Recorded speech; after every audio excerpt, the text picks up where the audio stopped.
minutes. In the meantime, please ensure that your microphone is off throughout the session. Your cooperation is much appreciated.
Good afternoon, everyone.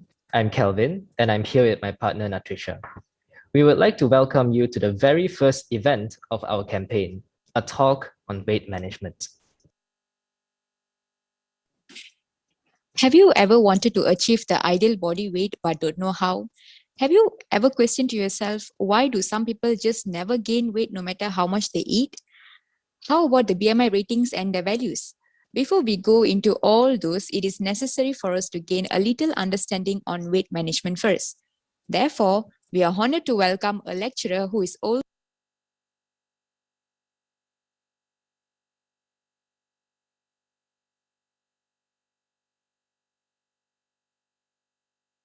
Mr. Khairul Anwar.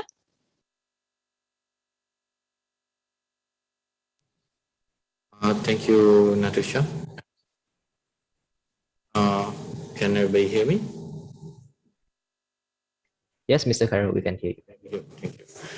So, thank you for the good introduction. Today I'm going to talk about a look into weight management.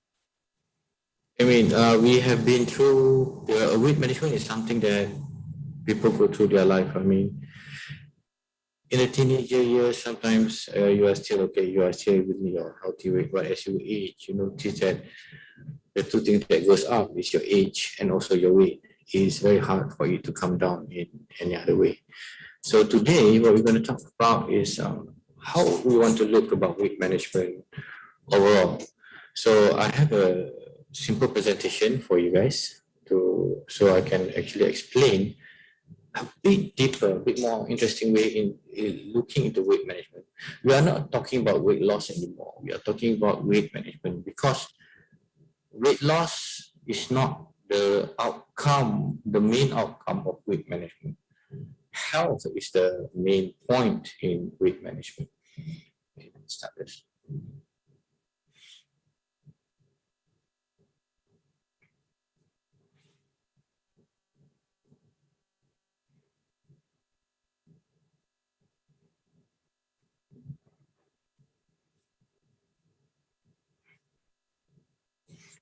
So the title for my talk today is about a deep look into weight management. So for your information, I'm a community pharmacist.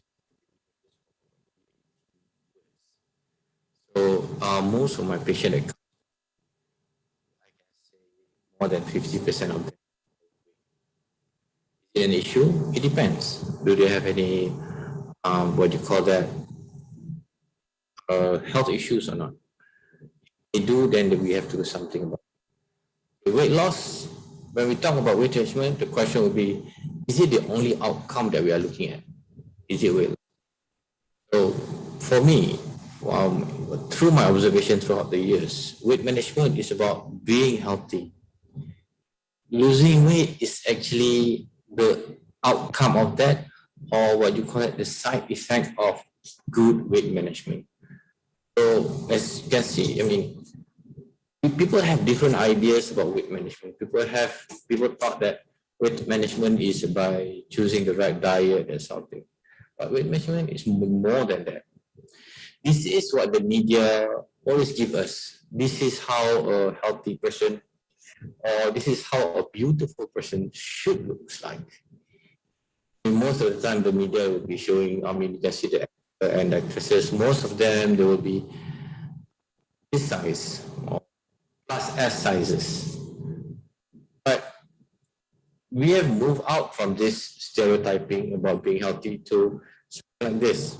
This is a Nike advertisement that shows that in order for you to exercise, in order for you to be healthy, you don't have to be so thin. You can be a bit curvier. You can have a bigger body. So there is a shift about weight management. Instead of just concentrating about losing weight, it's more about having a healthier body. Losing weight is just a side effect of having a healthier body. This is another stereotype that we have. When we are talking about BMI, right? BMI is basically body mass index. We are looking at what is the size based on the height, or the weight based on the height of the person, and we index them. We calculate whether they are in the healthy group or in the obese group. The term here is underweight, healthy range, overweight, and obese. But BMI in itself is not complete because you don't look into other factors when it comes to weight management. Okay, here, this is an example of what BMI is all about. Okay? So BMI, if you can see the formula, is just weight divided by height. It's used whether the person weight is according to the height and whether it falls back into the healthy range. So this on your left also here is where you can see whether when the index is below 18.5, you are underweight. If you are 18.5 to 24.9, you are normal weight, so on and so forth. But BMI can only be used to classify obesity roughly. BMI is more, if you look at it, BMI is more effective if you want to look at people that is underweight rather than overweight or obese. Because why? Because it's easier for you to be determined to be underweight by using BMI compared to be overweight by using BMI. Okay, so this is a more detailed version of the chart when you are considered as very thin or moderate thinness or mild thin or something. Okay, but when you see BMI, same method if you use on a person who is a bodybuilder, who have more muscle, they still weigh, okay, they will still give you a BMI of 35. Whereas their body is lean, they have more muscle mass compared to a person who is also high of 35 but have more fat mass. So this is where BMI cannot actually express or cannot be used solely to determine whether you are in a, what you call that, a healthy weight group or not healthy weight group. Because as we know, in order for you to build up muscle, you actually have to exercise. Because of that, you remove your heart and something. So you are burning your fat at the same time you're increasing your muscle mass. Now, this one if you do weight training. If you do weight training, yes, you tend to gain your muscle. But if you do cardio, that is like running, swimming, and jogging, the muscle mass will not be that much. But eventually, if you take your proteins and everything, your muscle mass do increase. And with that, your BMI will also increase. But then, when you look at it, does it show that you are healthy or not? Does it show you are overweight or not? But if you look at this also, if the person is thin, then the BMI will be smaller because a thin person, don't have fat, and to a point, they also don't have muscle. So BMI, a lower BMI is more dangerous than a higher BMI because a higher BMI doesn't show everything, okay? Whereas the lower BMI shows that you are either thin, very thin, and for your information, if your weight goes below, very low, I mean, below, if I'm not mistaken, up to 30% lower than the normal BMI, there's a high possibility for you to die. There's a lot of cases of anorexic nervosa, people who actually control their weight by not eating. So their BMI become very low, become very thin. Eventually, their system will shut down. So BMI you can use to monitor, but it is not the absolute way to determine whether a person is within the healthy weight or not. So that's why weight management is more than just about losing weight. It's about you having a healthy body. So then how do you determine whether you have a healthy body or not? So a more thorough way for you to look at it is through body composition. It is a better method where you can actually check the muscle tissue, the essential fat, the non-essential fat, bone, and others. Because there are people, have you ever heard the term that when people say, I'm not fat, I have big bones? It's true. Because if you have a bigger frame, the body seems to be a bit bigger. Those with a more febrile or smaller frames. So, and then people with big frames, they can support more muscle and they do seem to be bigger. Whereas those with small frame, they can support muscle, they can support the fat, but the problem is their body, their frame cannot sustain the weight. They will be in trouble in the long run, actually. Okay, so you have to balance that, okay? And then the body composition actually helps to determine how much your body is made up of fat and lean mass.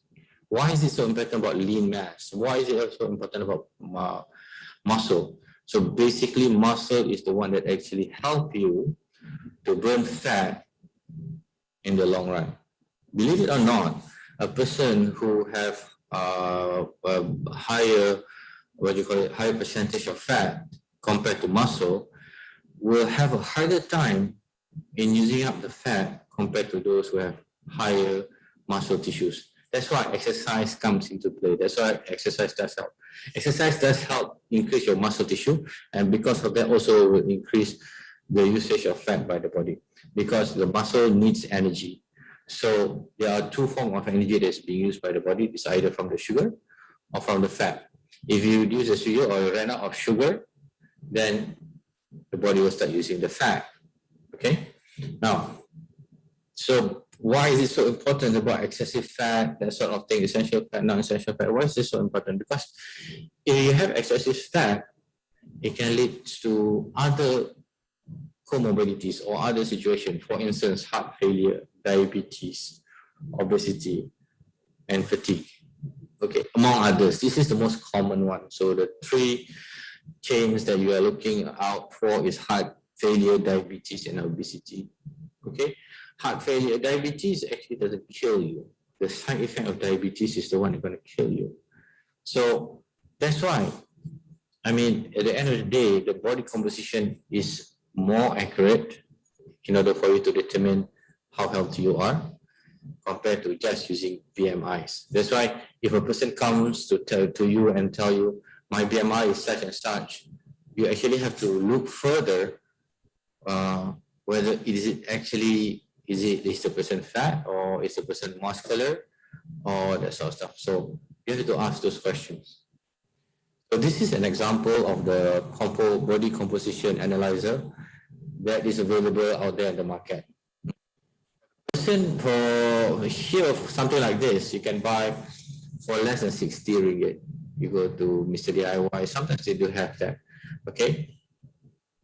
And there are certain places that actually sell this quite cheap. When it comes to this range, this one is a more branded one, more established brand. So they go up to 1,000 ringgit. And for this one, is, as you know, it's more than that. Basically, what they do is that they run through electrical current through the body to determine the resistance. From there, they actually will know the fat content in your body and the mineral content as well. So, but then this is only for you to establish a baseline for you to understand where you are from. I will talk about this, your baseline, as we go further. Other ways of determining your weight, which you need what you call that professional assistant in order for you to do that, is through DEXA scan. Okay, if you notice, all of this method does have its own margin of error, meaning that it might not represent your total body. Okay, DEXA scan, if you use it, there is a 1.6% margin of error. Underwater weight, there's a 1% to 3% margin of error. Underweight water measurement, basically you are measuring water displacement. Okay, body part is another way of measuring, and then also BRA scale, okay, body mass index, or what you call this just now we are talking about, and then finally skin fold test. Skin fold test, the margin of error is 8 to 11%. It's higher, but this is a very tedious process where you can actually going to start to measure the skin flow and the fat under the skin and sort of things. It's a more tedious process, but it's not that accurate. So basically, when you come to this body composition analyzer, it's the easiest way for you to start measuring your body mass. I mean, or you made for. So from there you can work. Now,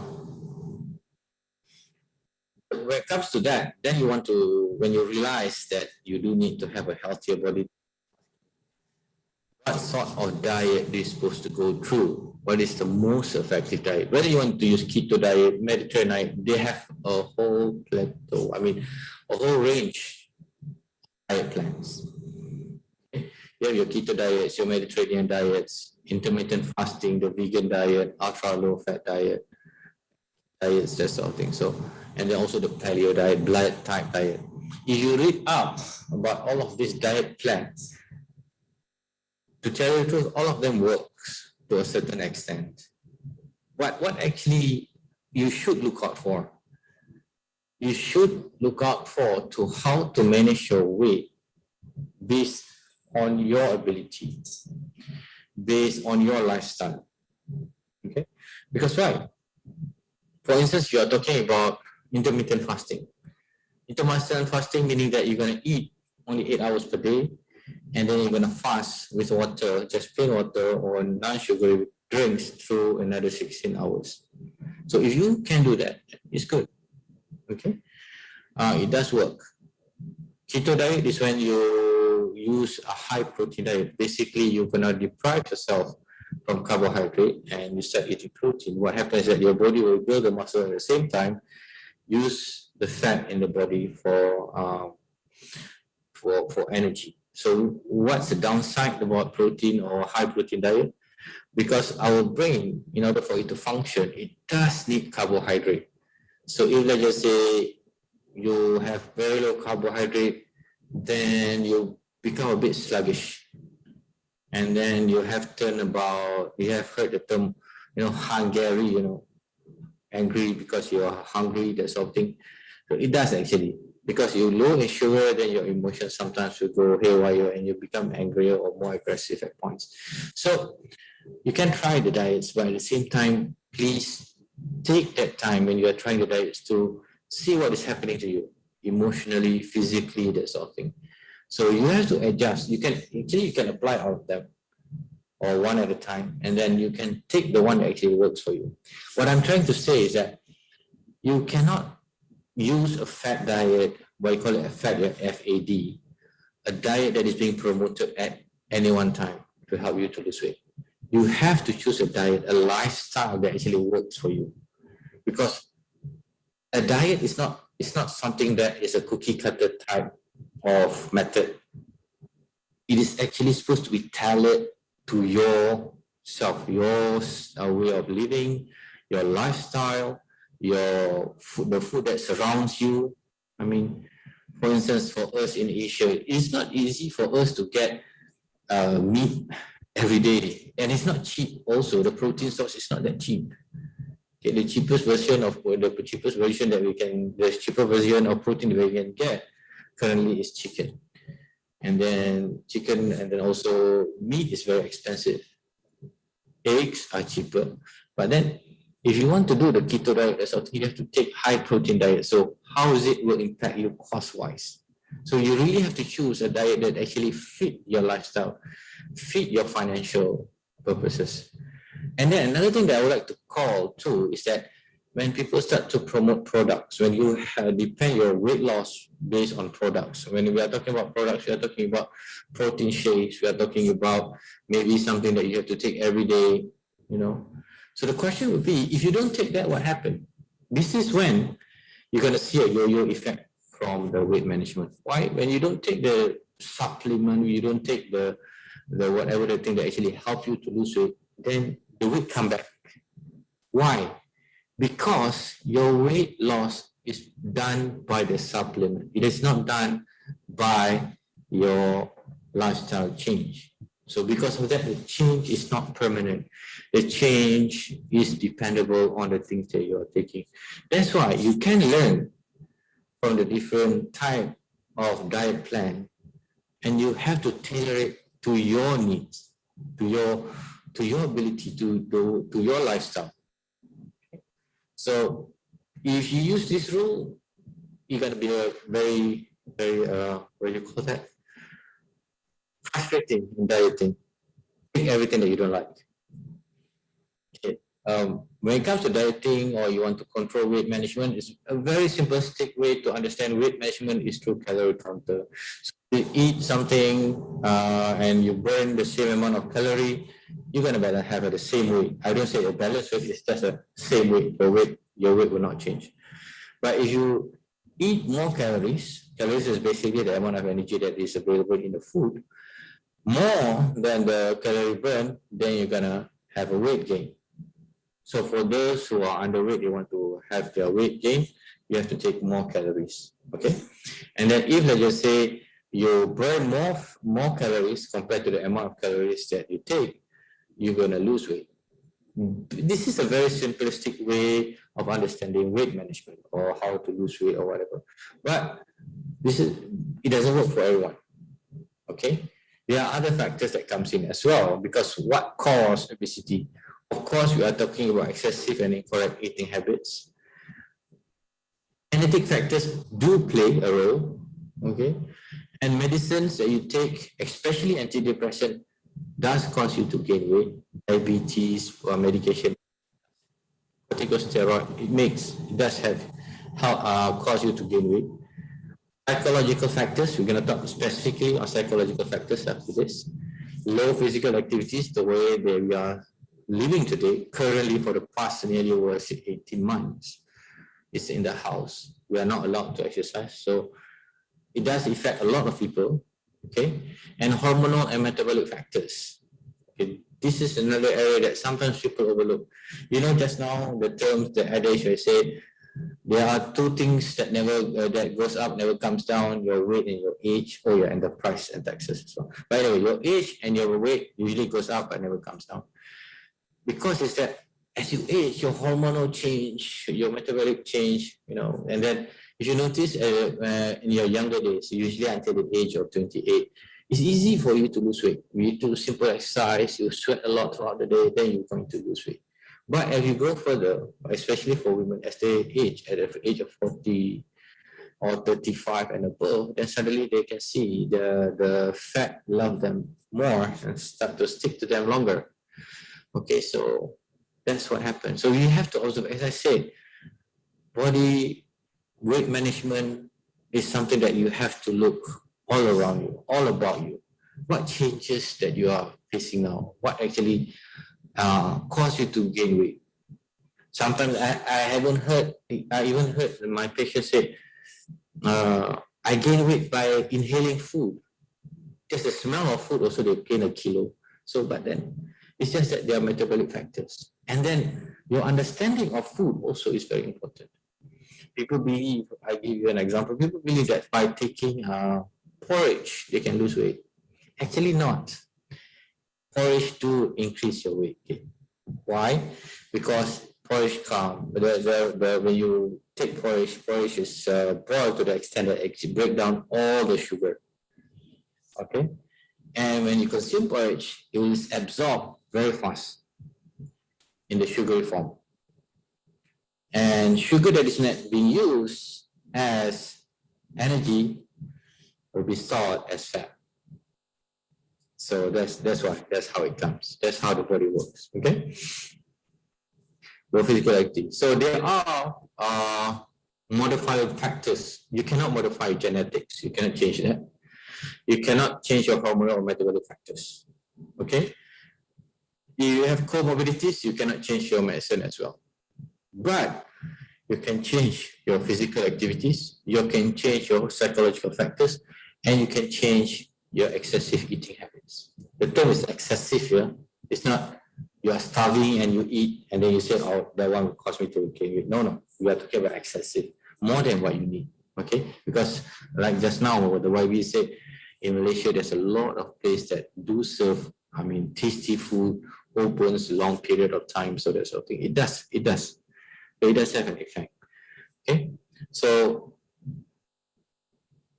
this area is the one that you can change. This area that you can actually help to manage your weight. So now this is another area which we should look into. This is the diet trap cycle. So majority of us face the weight management problem. Okay, we start here. We realize we are overweight. Then we start, we diet, and then we start decreasing in calories. Okay, we reduce the food intake, we reduce our favorite food, that sort of thing, and then our body will have a famine response. Famine response basically is just that when you don't eat, then your body starts to lose weight. Okay, and then muscle and fat reduce in what you call it, metabolic rates. Actually, if you start losing weight, your metabolic rate also will go down if you don't do it properly. Okay, you need to increase your metabolic rate as well as lose your weight or manage your weight. Okay, and then increase in fat storage. This is famine response, meaning that if you stop eating or you reduce your food or reduce to the calorie to the extent that the body says, oh my God, or the signal comes to the body and says, oh my God, there's no more food. So there will be an increase in fat storage because our body actually is built to survive. Because of that, we have what you call an emergency mechanism. It knows, okay, there's not much food to go by, so we have to store food. So we're going to store the fat around our bellies and everywhere else. So after a while, then we have a very big storage area. And then because of that, we start to return to old habits. Okay, and then you already reduce your metabolic rate. Okay, you have to understand, this is a cycle. Yeah, the diet, because of the famine response, we actually reduce the metabolic rate, we loss of muscle. Because if, let's just say, we don't eat and we don't exercise or we don't replace the protein, our body will eat our muscle. We'll use our muscle as energy. So because of that, the fat burning will go down. Okay, and then when we eat, we start feast, and then our body will turn the food into fat and we start storing. And because of our lack of muscle mass, the whole process becomes slower. So the same thing is the weight is regained, and then we go for diet again. It goes over and over and over without us understanding what is actually happening to us. Now, first of all, we have to accept that food. This is the first step. This is a psychological step. Food can be an addiction. Okay? Why? Because food actually gives a feeling of pleasure and satisfaction. Okay, and then it gives us a memory experience. When we were small, we produced the highly palatable food by our mothers. Our mothers is the best cook in the world. Okay, either it's rich in sugar, fat, or salt. It's very palatable. We like it very much. And we eat the food, it gives us the feeling of pleasure and satisfaction. And it leaves a very positive memory for us. Okay, that's why there are times that you actually want to go to a certain shop or you want to try certain food that is being cooked by a person. Because why?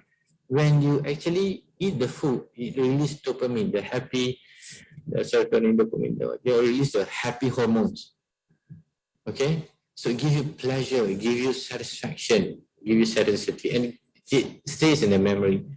And if you don't go for it again, you come back, you really want to retry that again. You really want to go through the whole experience. That's why you eat certain food over and over and over again. It gives you the feeling of pleasure and satisfaction. And if you don't get it, your body actually craves for it. They really want it. Okay. So because of that, we're going to go to the same place. And that is how the addiction actually develops. So you have to identify this in your life. If like I said, I have to admit, one of my vices is, ice cream, soft ice cream, meaning that I do find pleasure in eating it. So every chance I get, I will go for it. Right? When I identify it as it is an addiction, it's something that I really have to fight through. But it doesn't mean that, because it is food, it doesn't mean that you have to leave it all together. You can change the food into something that is have a more positive impact on you. Use it as a reward system. So you have your target, you have the things that you want to do, finish it, and the reward is such and such.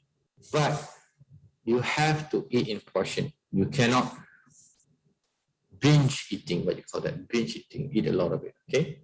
That's why, if you notice, right, there is a study being done. If let's just say you go on a diet plan, to tell you the truth, only 1 to 3% people manage to maintain their weight, or 1 to 3% actually manage to lose their weight. That is the truth about dieting. That's why we cannot look at the situation as such as you want to lose weight. No, you look at it as a weight management. You're looking for something else. Don't look for the weight as the main outcome. Look at something else for you that is more, more effective, more important to you. For instance, you want to have more stamina, for instance, okay? Or you want to reduce your sugar level, or you want to reduce your hypertensive or high blood pressure, or you want to have a more muscular body. Look for something, the target is more not on weight loss, it's more on the alter you as the outcome. So it is more satisfying for you to see, look, my BP actually goes down, my sugar level actually goes down, actually I can run further. Challenge yourself in that way, okay? So that's why you need a proper plan. You need to change your habit, because we humans, we are creatures of habit. We like to do things over and over again. We are comfortable with that. That's why we sleep in the same bed, the same position, the same clothes, and that sort of thing. Try to change your bed, try to change your position. You will see you have trouble sleeping. Because we are the creature of habits. We love the thing that make us feel comfortable, make us feel safe. Okay, it's good. I don't say it's bad. It's good, but those are the things that actually influence our weight management progress. Okay, you have to overcome the addiction, or you have to change where the addiction should go. As I said, it is food. It's not drugs, but you cannot be dependent on that food, meaning that you depend on the food to make you happy, that is quite dangerous. And this process is a struggle. I don't say it's the easiest thing for you to do. It is a struggle. And the most important thing, you must believe you can triumph in the process. What can you do? Okay? What can you do? You have realized all that, you are understanding about weight management and something. So what you can do? First of all, get adequate sleep. Adequate sleep doesn't mean sleep a lot, yeah? Adequate sleep is deep sleep, restful sleep. For some people, they only need 4 hours. For some people, they need 6 hours. But during those time, ensure that you have proper sleeping. No noise, no, you are not being bothered by noise, you are not being bothered by blue light, you are not being bothered by your phone, that sort of thing. Get supplements and herbs. Okay, I mean, with the food that we have today, I do believe you do need some sort of supplements, food, herbs, that sort of thing, to add up to your current diet. Because I do believe most of us, especially with the availability of Foodpanda, Grab, that sort of thing, we can get outside food quite easily. So we have, and those food, we never know how the food is being prepared. Okay. Exercise and movement. You have to exercise. You can do jumping ropes. You can do stationary walking. There are a lot of methods of exercising that you can do. You can do planking, that sort of thing. Yes. Okay. And then you can do acupuncture, hypnosis, meditation, anything that actually to help you to control your addiction, to control your mind, to understand what's going on with yourself. Okay. And then also mind and body approaches, counseling, mindful eating, stress management, a weight loss program. When it comes to supplement and mind-body approach, this is where a community pharmacist or a pharmacist can come and help you, comes in to help you. Why? Why would I say? Not only because I'm a community pharmacist. The other thing is that we are one of the healthcare providers which you can just walk in and say, can I see the pharmacist? You cannot do that to a doctor. You cannot do that to nurses. You cannot go to somewhere, you know, let's say a place and they say, I want to talk to the nurse about my diet plan. No, I don't think you will have the opportunity to do that. Unless you make an appointment, you have to pay for the appointment. And then they'll spend time with you. But if you want to go to a pharmacist, I want to talk to the pharmacist regarding my supplement, my intention to manage my diet, there will be a pharmacist that actually will attend to you, will help to counsel you, to tell you about supplements, what works, what doesn't work. It is the pharmacists, most of the pharmacists are professional healthcare providers that actually learn about weight management, that have the knowledge about weight management. And the best thing is that they can actually understand the medication that you are taking and its effect on your weight. So a pharmacist is the best place for you to start.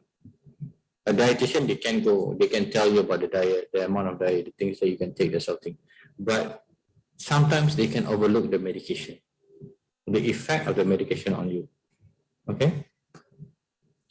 You have to go for a weight loss program. Weight loss program in the sense that you go for a group that actually talk how to manage weight.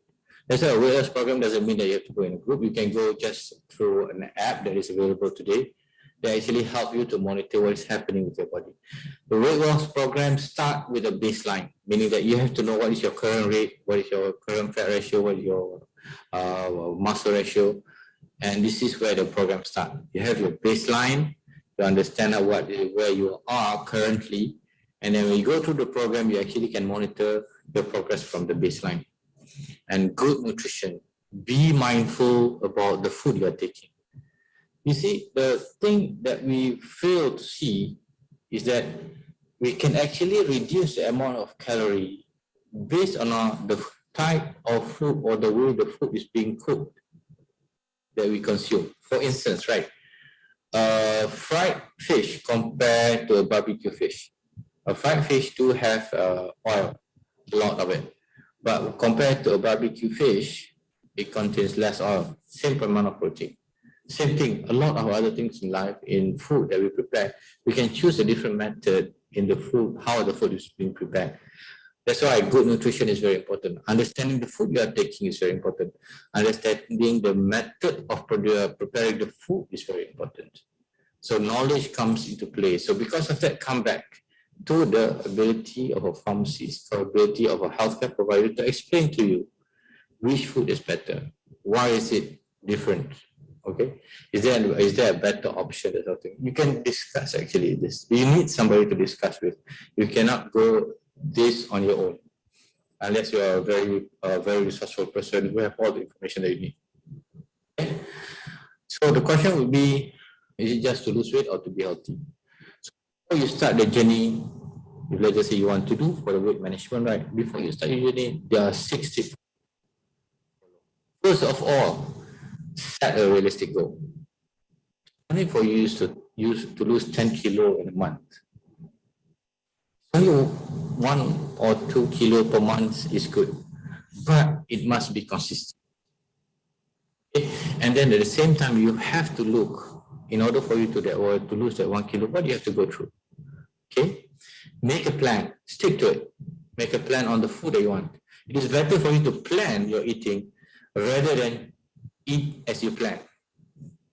When you plan your eating, is that you can actually be prepared of what is the thing that you want to buy, the amount of calories you're going to consume, the activities, the food that coincide with your activities, that sort of thing. Get support. This is where the community pharmacy comes in. This is where your friends that actually care for you comes in. This is where your healthcare provider comes in. Get support. Where your family comes in. Okay, why? Because these are the people that say, okay, remember you want to manage your weight, or the person can actually say, look, you want to lose your weight, you want to manage your weight, but you have to do this. You cannot do this. The person can say to you, look, don't go that way. So this sort of thing. Or join us, let's go for a walk, let's go for a run, let's go for a swim, more healthier activities. If you have friends that it's not like that, then you better plan again about your friends, what you're going to do with them. Okay, it doesn't mean that you have to leave them, it's just that maybe you spend less time with them. Okay, and then stay focused. This is very important. You have to stay focused in the things that you do. Okay, and then be active. Walk, park far away, walk to the place that you want to go as much as possible. Okay, and then celebrate your achievement. You can celebrate with the food that you like. The problem is, the most important thing is that don't binge on the food. You know, let's just say, okay, I eat 1 cone of ice cream every day before this. So I managed to lose my weight within 1 week. So I'm going to eat 7 ice cream in 1 go. But don't do that, okay? Just take the one that will give you satiety, make you happy. That amount, no more, okay? Believe that you can do it. Change your lifestyle, okay? And make a mental note. Weight management is not a race. It's not about, I want to lose 10 kilos this month. I want to lose 5 kilos this month. No, it's not a race. It's a lifestyle change. It takes time. It's gradual. At the end of the day, you're going to have a healthier body that lasts rather than something that goes up and down like a yo-yo. Okay? And remember, you do this for you. You do this, your weight management, you do it for you. You are not doing it for anybody else. Because you're going to live your life. Nobody else will be living your life. So might as well choose a healthier life. Okay. Now, motivate yourself continuously for continuous change. Okay. You have to be very specific in your target. Okay. You must be very measurable with your target. Must be attainable. Okay. And must be relevant to you. Whatever you want to do must be relevant to your goal. You cannot just do something, as you go along. No, don't. You have to make it relevant. It must be time-based, meaning that you must have time. You have to make time in order for you to succeed. You have to make time in order for you to exercise. You have to make time in order for you to manage your weight. You cannot just sit down and let the thing. As a pharmacist, this is a paper that was published about how we can actually guide. So basically, the practice on guide on obesity and weight management called. When you go to pharmacists, what the pharmacist will do is that they will going to do the obesity assessment and whether you are ready to actually manage your weight or not. Okay, you ask a shirt, a cyst, that sort of thing. This is a And then medical evaluation. You have to understand, in order for you to ensure that the patient is ready to lose weight, you have to do a medical evaluation. Is the weight is because of the medication, or the weight is caused by another area? What happens if the person actually lose weight? Okay, dietary evaluation. Is there a need to change in the dietary? What sort of involvement we can actually inform the patient, okay, this is the thing you should change. Psychological evaluation. How dependent is the person on the food? We cannot take a food from a person and let them be depressed throughout the whole process. Okay, and then we start by reducing the calorie diet. Reducing calorie is very easy. How easy is it? Let's just say you like goreng pisang. You don't take goreng pisang. Simple as that. How much will that cost you? How much calorie will you be saving or not taking because of the goreng pisang? Let me just put it this way. 3 goreng pisangs equals to nearly 2 plates of rice. Okay, that is how much. So food actually is the easiest way for you to manage your weight. Okay, as I said, change the food or change the method on how the food is being prepared. Okay, physical activities, make your time. Behavioral program, this is something we can do. And then we go to the next one. That is when you have reached the weight that you want, then you can change, see the food and have a normal calorie diet, meaning that you eat based on the amount that you need, and then you do the exercise based on the activity that suits you. Okay, and then the behavioral change as well. As I said, you want to do something that is continuous. You don't want to do something like a yo-yo, you do it and then you lose and then you gain back the weight. You don't want to do that. Change your lifestyle. Understand what actually makes you manage to control your weight, and then what actually works for you, and then tailor that to yourself. Okay, and then if let's just say you face a very challenging time stopping the weight from coming back, you have to come back to your healthcare provider, reassess what is the choice they have. Either you want to go for surgery, starting to take medication, that sort of thing. You need a community support. As I said, food can be an addiction. Okay, so whether you need a community support on that or not. So that's how we should look at it. Okay, this is the medication that actually is available in the pharmacy. In Malaysia, you do have phentermine. Early start is one of the medication that you can. This is what we call pharmaceutical intervention that you can get from the pharmacy in Malaysia. Phentermine, you do need a prescription, okay? Whereas early start, you can buy over the counter. Now, this is another one, Locazerine, Naltrexone, Bupropion, and when Bupropion, I think it's available in Malaysia as well, but this is all by prescription basis. Basically, this medication usually will help to reduce your requirement to eat or reduce your appetite. But early start is a different one. It actually caches the amount of fat that is in the food and preventing it from being absorbed by the body. But you're gonna have the side effect as well, you can see here. Okay. For early start, the side effect is of course oil spotting. You do have other options as well. I mean, you can take herbs, you can take fiber, that sort of thing. So that's why the best place for you to start regarding supplement, if you want it to help you, is to talk to your pharmacist. We do have a range. We do have, for instance, okay, instead we can change by using food replacement. There are certain you can help with your satiety in the sense that not to feel hungry, because in the beginning, this is, if you call intervention like this, excuse me, intervention like this is not permanent. It is more what you call it to jumpstart the program, okay, to help you along the way. And then after that, you have to change the method in your lifestyle and that sort of thing to actually maintain the weight, to manage the weight, okay? So as I said, do you need supplements? As a pharmacist, based on my observation, the food that is available today, I do believe you do need supplements. You do need your magnesium, your minerals, okay? especially vitamins or the water-soluble vitamins. The way the food is being cooked today, most of the water-soluble vitamins will be destroyed. And we don't like to eat things raw. We like everything cooked with all the herbs and everything. I say herbs are bad, but herbs are quite good actually. But the way it's being cooked, it's a lot of oil. And then we like to make the oil very, very hot until they actually smoke. They actually change. Now, in summary, we have to select our comfortable, healthy. Weight must be healthy. Healthy in the sense that you might be overweight, but then you are no. Sorry, let me just put it. You might be having a higher BMI, but it is a healthy higher BMI. Okay?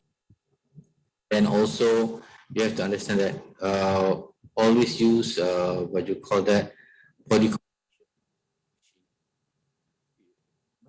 Pharmacy, if you ask them, do you have a body composition machine? They should have, or you can just go buy a cheap one. It's just a monitoring service or monitoring device. It's not an absolute device. It's just a monitoring purposes. It's a baseline to show you, to see your progress. Okay. Then it's not a race. Just remember that it's not a race. It's a change in lifestyle. Okay. You have a choice. At every meal, you have a choice what you want to take.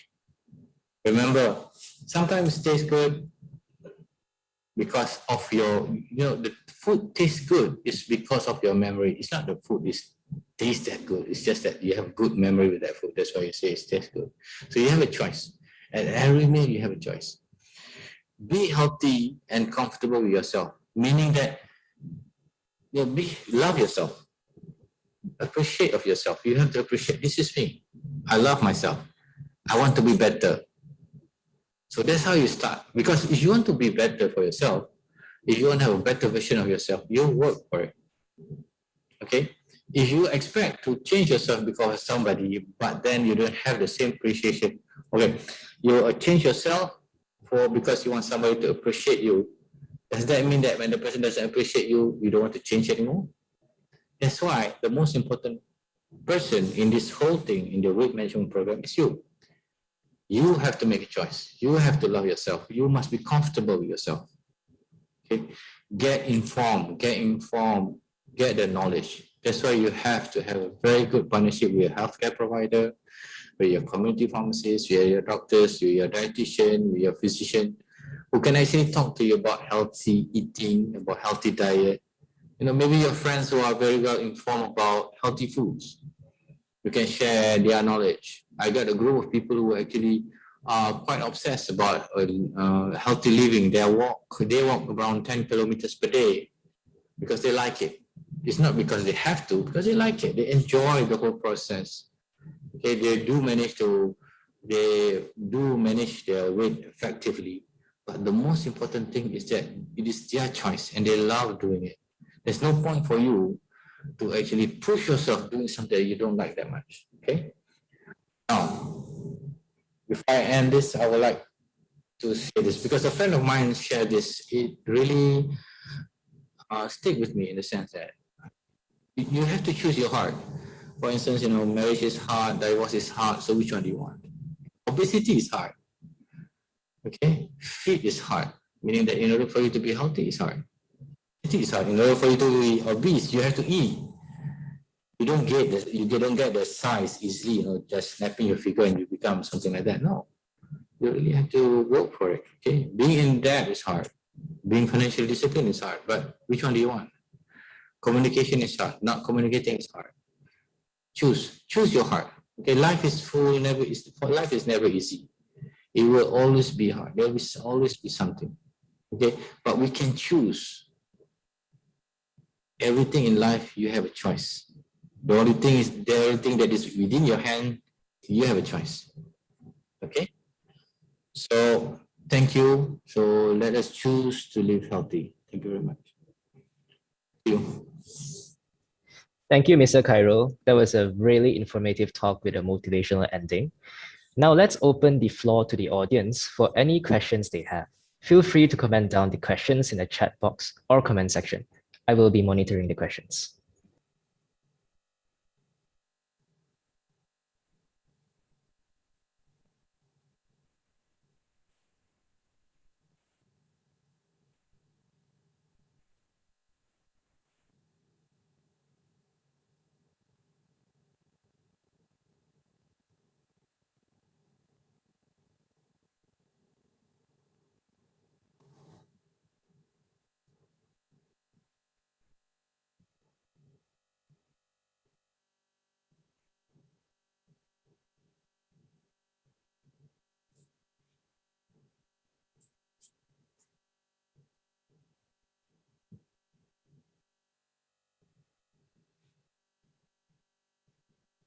Okay, while we are waiting for the questions to come in, yesterday that in order for you to manage your weight effectively, right? You can go with just okay. How do I avoid excessive snacking when I'm hungry between meals? First of all, you can snack. There's nothing wrong with that. Okay, but you have to choose the snack you are taking, right? I mean, for instance, if you make sure first of all you have a balanced hearty meal. Balanced hearty meal meaning that maybe you want to eat more fiber, more vegetables, that sort of stuff. Snacking is nothing wrong with snacking. Okay, the thing is that what you are snacking on. You can use nuts. You can use nuts, like almond, that sort of thing. And then you can also fruits. You can also have crunchy vegetables, crunchy cold vegetables. You can have those things. So we talk about snacking as if it's something bad. No, the food, there's nothing wrong with the food.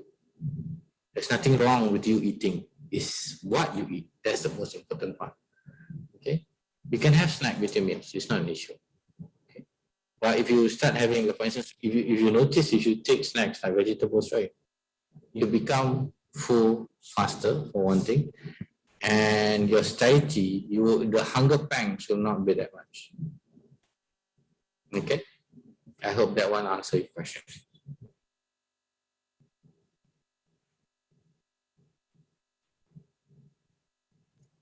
Mr. Khairul, we have a question.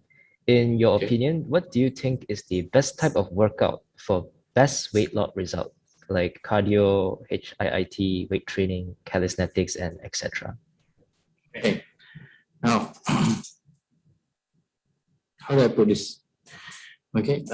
You have to understand that there are always there's a term in physics that say every action there's also counter action, so reaction. So if you want to lose weight, cardio is the most effective type of weight loss. So basically, if you do dance workout, if you do running, CrossFit, that sort of thing, it helps you to lose weight. Weight training does not help you to lose weight. It gains muscle. So what happens is that your fat is being replaced by muscle. So you will not see any changes in your weight. So that's why I said, see now, the term just now I said is about weight management, healthy weight management. If you notice, right, for instance, we did during the previous Olympics, we have one swimmer from America. I forgot his name. He's a great swimmer. He won all the gold medal in the swimming category. The thing is that our normal eating, for instance, for us, normal lifestyle, is around 1,500 to 2,000 calories per day. Because of his activities, he's taking 10,000, 5,000 to 10,000 calories per day. It's because how much work he's doing. Okay, he's doing swimming. Swimming is what you call a cardio exercise. So the energy is being used up. Okay, now to put this into perspective, 2 hours of jogging is 1,000, more or less 1,500 calories usage. So 2 hours of jogging equals to 1 whole day calorie eating. Okay, so at that point of time, you can actually take 3,000 calorie food. So because then you still need your 1,500 for you to maintain your weight, and then 1,500 to actually fill up the calorie loss. So how much is that in food term? That will be more or less, if you go to McDonald's, if you're talking about quarter pounder, 3,000 calorie is 4 quarter pounder. So that's how it is. So, that's why if you ask me how to lose weight, it's not about losing weight, it's about proper weight management. Which exercise will help you in order for you to burn the calorie? Of course, cardio exercise will help you to burn the calories. Which exercise burn the most calorie? Swimming burn the most calorie. Okay. If not, you can go for running. If you are young, you can go for jogging, that sort of thing, running, that sort of very extensive exercise. For us, it's more walking. If you walk 10 kilometers, you'll be using up to 500 calories per day. So that's how. So you have to choose what is your, come back to the question. What is your goal? What do you want? Okay, then you can choose which one is more effective for you.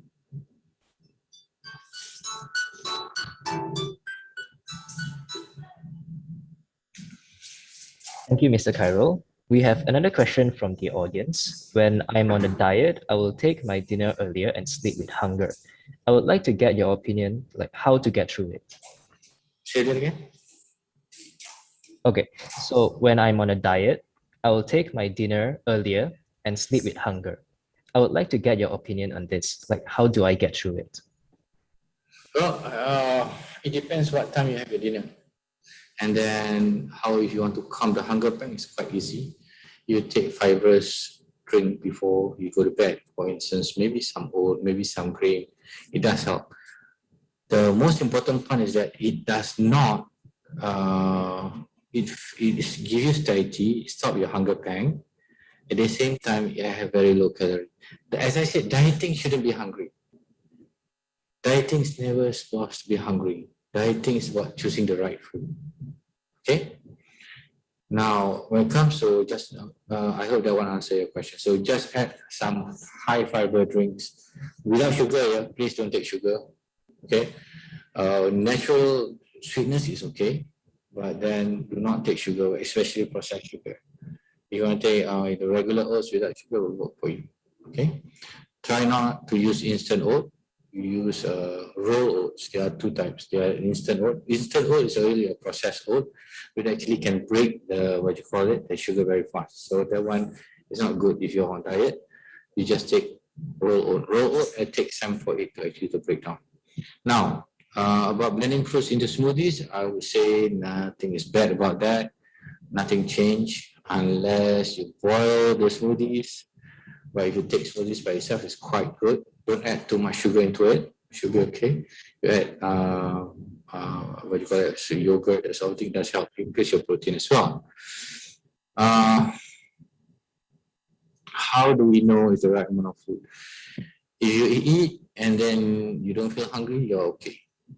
Avoid food if you don't know the calorie, as long as the food is not boiled, it's not fried. Cook with a lot of oil, then the calorie content will be a bit low. If it's not, you see, the food that have high calorie content, that is food that is processed. For instance, your bread, your sugar, that processed with sugar, processed sugar.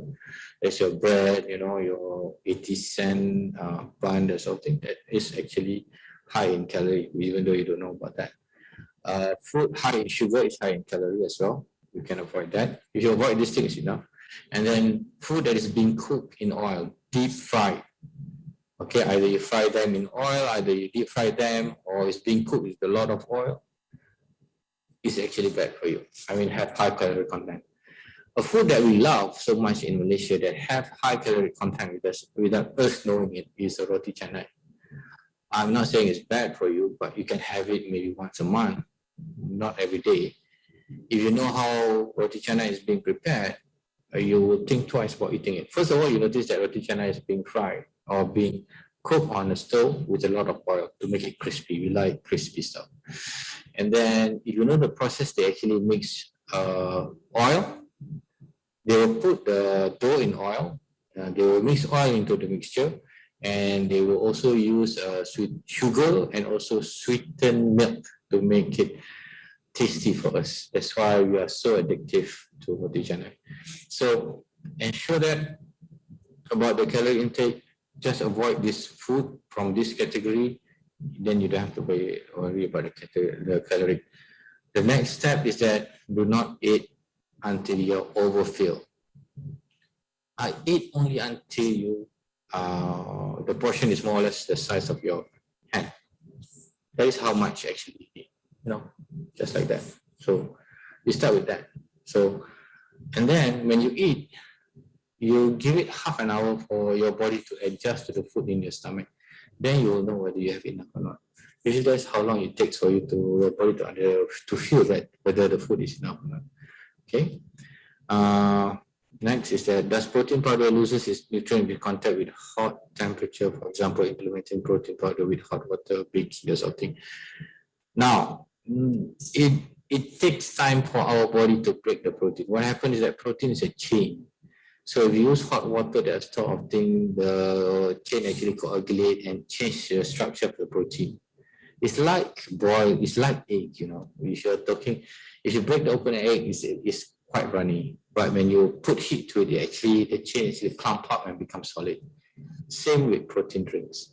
So the when you go beyond the temperature or room temperature, for instance, you go to 60 degrees, that sort of thing, then the protein powder will start to coagulate and clump together.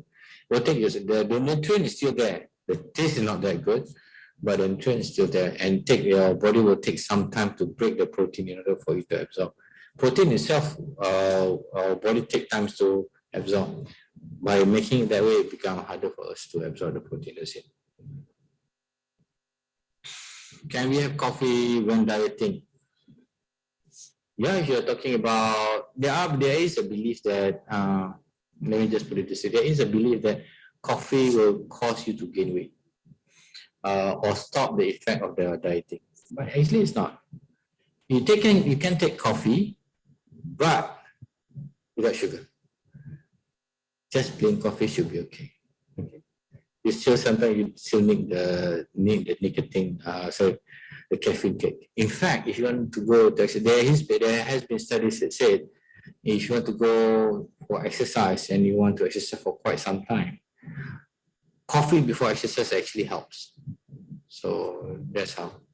For younger people, for older people like me, better be careful. Our heart rate will jump. So watch out. Okay.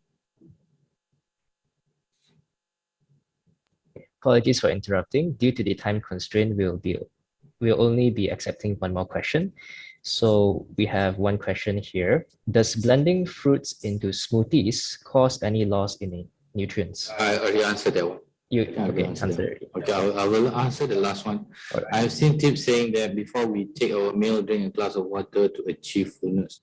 Is that advisable or would dilute the digestive juice? How would I say? I wouldn't advise you to drink. Okay, you see when I said a glass of water, does that mean plain water or sweetened water, whatever? First of all, I wouldn't recommend because it does dilute and it slow the digestive process. So for some people, it gives a bit of bloatiness effect. I would recommend for you to eat fruits instead. Okay, for instance, watermelon, papaya, that sort of thing. So when you eat fruits, there are two things that are actually happening. First of all, you have the energy burst. Okay, the sugar from the fruits, which is a whole lot better than processed sugar, it actually gives your body the energy. So when your body have the energy, it gives the signal that, oh, I'm okay with it. Okay, I'm happy. I already have the energy level that I need. So that when you start eating, you will not eat as much because you already have your fiber, you already have your sugar. Okay, so it does help with your dieting. As for plain water, there's a high possibility, yes, it will dilute your digestive juice to a certain extent. I wouldn't say all the way. It will help your digestion problem. And then, if you drink 1 or 2, let's just say half a liter of water before eating, it does take the space. But to tell you the truth, if you really want to know, those who go for eating competition, this is just for your information here. Those who go for eating competition, they actually exercise by drinking water every day. Before they go to competition, they exercise their stomach by getting water. They will drink a lot of water to extend the stomach so that when they go for the competition, they can eat a lot. Okay, so if you put that into context, right, if you start drinking water before you eat, there's a high possibility you're gonna feel full, but your stomach will become bigger and bigger. So you'll be eating more and more easier, that sort of stuff. So think about that. This, if you really want to, let's just say a competitive eater, right? One of the exercises is drinking water. We're talking about 2 liters of water every day. If not, then the competitive eater will become so more restless. Okay, thank you. So times, I think it's done. Mr. Kelvin? Yes, the time is up. So thank you, Mr. Cairo, for the answers and the talk, especially to the audience for the questions. Okay, before you take your leave, we are now going to send a link in the chat box and comment section for you to test out your knowledge on the event. Please take note that prizes will be given to the top 2 scorers. I'll paste the link right here. All right. Okay. Thank you, everyone. Have a nice lunch. Choose your food wisely. Yeah? A big thank you to Mr. Khairul Anwar for sharing his expertise on weight management and how we can follow them. It was truly amazing in many ways. On that note, I think it is time for us to wrap our talk. We are so grateful for your support, especially to those who you have been tuning in since morning. Once again, I would like to remind everyone to participate in the Daily Walk Challenge. Make sure to subscribe and follow our page on Instagram and Facebook with the username @phc2021_QIU. And also a reminder to all participants, please fill up the Google Form link for attendance to claim your CCA hours and CPD points. And not to forget, 2 lucky draw entries will be awarded to all participants for our closing ceremony. So make sure you fill up the form. We will have another session at 3 p.m. on Healthy Eating Experience featuring Ms. Asnida from the School of Hospitality of Quest University. A gentle reminder to take your lunch before you join the session because it's going to make your mouth water. And we cannot wait to see you again at 3 p.m. And also, do not forget to check out our merchandise on social media. There are a variety of goodies that might catch your eye. Lastly, a big thank you to HTM Pharmacy for sponsoring this event. The event will never be the same without your help. Thank you everyone for joining. You may take your leave.